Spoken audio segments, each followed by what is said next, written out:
Et maintenant, ce que l'on vous propose, c'est une plongée dans l'histoire de l'islam. C'est le thème de l'exposition «L'islam, c'est aussi notre histoire». Elle a pris ses quartiers dans les anciens magasins Van der Borch. C'est juste en face des galeries Saint-Hubert. Et on a la chance d'avoir avec nous ce soir deux des concepteurs de cette exposition. Benoît Remich, bonsoir. Bonsoir. Elle n'a pas été simple à mettre sur pied, cette exposition. Vous y êtes arrivé finalement. Pourquoi c'était si compliqué ? Mais c'était d'abord compliqué. Il y a longtemps que l'idée a été lancée, depuis près de 10 ans.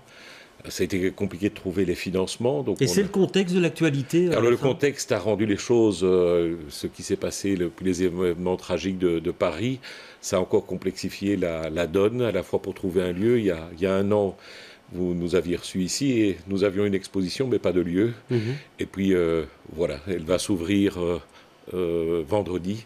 Elle sera d'ailleurs ouverte au public gratuitement vendredi avec des performances d'artistes dans la fin de l'après-midi. Alors Élie Barnavy, bonsoir. Alors l'exposition, elle s'inscrit d'abord dans un contexte historique. On va voir quelques images. Elle plonge donc aux racines de l'islam, ou en tout cas son influence ici en Europe. Parce que actuellement, l'histoire de l'islam aujourd'hui, c'est l'islam radical, les attentats, c'est Daesh. Vous avez voulu vous battre en brèche cette image-là qu'on a de l'islam.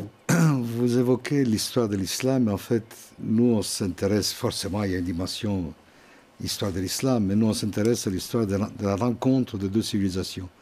C'est ça notre ambition, c'est montrer comment l'islam et l'Europe se sont rencontrés il y a longtemps, il y a 13 siècles, et ces contacts n'ont jamais cessé. Alors c'est vrai que dans la perception courante des gens, et c'est humain, les gens vivent ces contacts sur le mode violent du terrorisme, des incompréhensions, des incivilités. Enfin.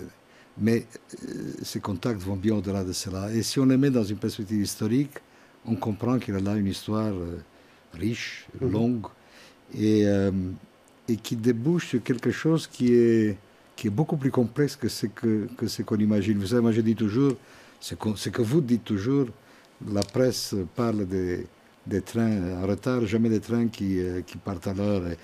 Et il en va de même pour les relations entre l'islam et l'Europe. Nous avons voulu montrer la complexité et la richesse de ces contacts. Oui, effectivement. Est-ce que c'est simple ? Parce que là, on voit toute une sélection d'objets que vous avez choisi de montrer. Comment on fait cette sélection d'objets, de choses à montrer pour indiquer l'influence de l'islam sur notre culture ? On a travaillé sur le concept d'héritage. Au fond, qu'est-ce qui aujourd'hui est encore présent, qui nous est arrivé par d'abord les Arabes, puis par l'Empire ottoman, puis par la colonisation.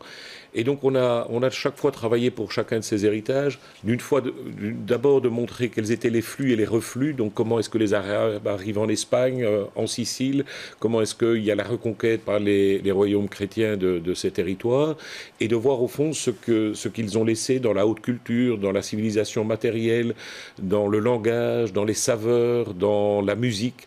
Et donc c'est tout ça qu'on essaye de montrer, c'est de dire au fond, comme Européens, vous avez une partie de votre peau ou une peau d'Européens qui est faite de cette présence de l'islam comme civilisation en Europe. Ouais. Et votre espoir en montant cette expo, quel est-il, Élie Barnavy ?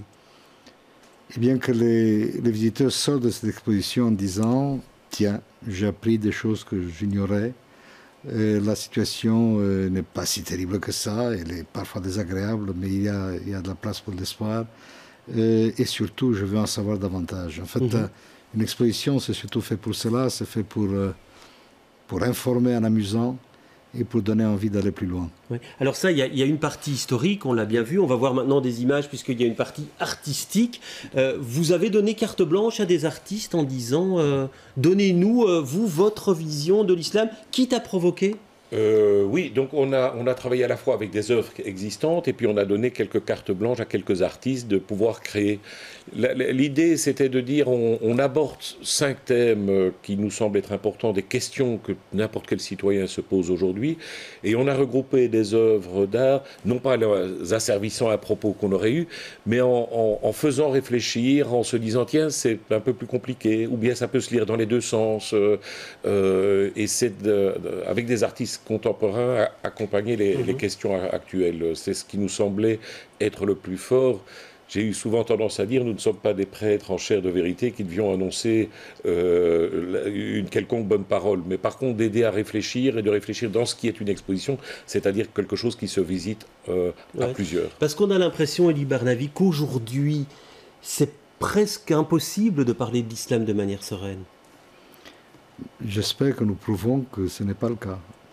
Et il est vrai qu'il est plus facile de parler d'histoire. D'ailleurs, c'était la partie historique qui était la plus facile à concevoir. Dès que vous abordez aujourd'hui, ça devient beaucoup plus compliqué. D'où le choix, d'ailleurs, d'aborder cela par là. Mais je sais que c'est difficile, mais il faut le faire quand même. C'est notre devoir d'intellectuel, de concepteur, d'exposition, de tout ce que vous voudrez. C'est votre devoir de journaliste. Et comment vous expliquez qu'on en sache si peu? Sur quoi sait-on beaucoup?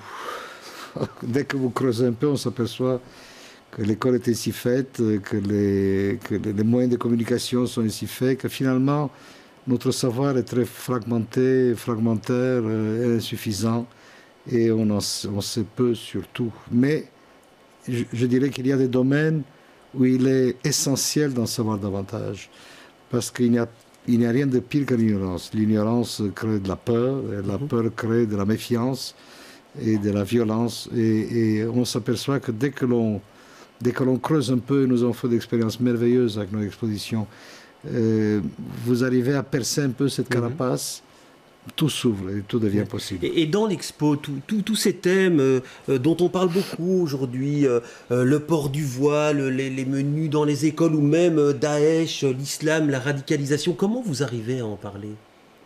Il y a par exemple pour le port du voile une œuvre que l'on peut voir soit de droite à gauche, ou de gauche à droite. Donc c'est une œuvre où on voit, et c'est créé par une artiste musulmane, femme, qui n'a rien contre le port du voile, elle le portait elle-même, où on passe du port du voile jusqu'à l'effacement complet de l'existence même de la femme. Elle évoque évidemment la place de la femme dans l'espace public. On peut la lire dans un sens ou dans l'autre, et c'est là que le visiteur va pouvoir réfléchir, pour évoquer les attentats. On trouvera un moment une valise Louis Vuitton avec un dispositif d'une bombe artisanale. Alors, qu'est-ce que ça veut dire, Louis Vuitton? Est-ce que c'est des jeunes qui consommaient? Est-ce qu'ils étaient religieux? Est-ce que c'est l'influence d'un déclassement social? Donc, ce qu'on a voulu, c'est d'avoir des œuvres pour lesquelles plusieurs interprétations sont possibles, et que les gens, en les voyant, réfléchissent de leur rapport, justement, que ce soit pour les musulmans à leur place dans l'Europe, ou inversement pour je dirais, des Européens de longue date, de savoir comment ils accueillent les populations. Et on imagine la réflexion qui a dû être la vôtre, en disant que choisir, jusqu'où on peut aller. On imagine la réflexion que ça a suscité. Vous n'avez pas raison, parce qu'il y a des écueils à éviter. Il faut d'abord éviter l'angélisme. On n'est pas là pour dire que tout va bien. On est là pour offrir un reflet de la réalité. Mais on n'est pas là non plus pour désespérer les gens et dire tout va tellement mal que ça n'ira jamais mieux. Et donc c'est une espèce de négociation permanente avec nous-mêmes, pour ne pas évacuer les côtés terribles de cette cohabitation. Il y a des images terribles de ce qui s'est passé dans les Balkans, par exemple, mais même ici. On n'évacue pas la question du terrorisme, tout en laissant une fenêtre ouverte sur l'espoir, et tout en constatant, mais c'est quelque chose qui est profondément vrai, que tout qu'on fait, la plupart des Européens d'origine musulmane s'intègrent. Et ça, on ne le voit pas, parce que ce que l'on voit, ce sont les trains qui qui partent à la terre. Ben merci en tout cas d'être venu sur notre plateau. Donc on renvoie à cette exposition. Elle ouvre vendredi et donc pour un petit bout de temps. Vendredi. Ouais. Donc pour un petit bout de temps. Oui, jusqu'au 21 janvier. Voilà, mais il faut en profiter effectivement puisque vendredi elle sera gratuite. C'est l'occasion de pousser les portes. Merci messieurs d'avoir été sur le plateau. C'est fini pour ce soir, mais je vous retrouve demain avec beaucoup de plaisir.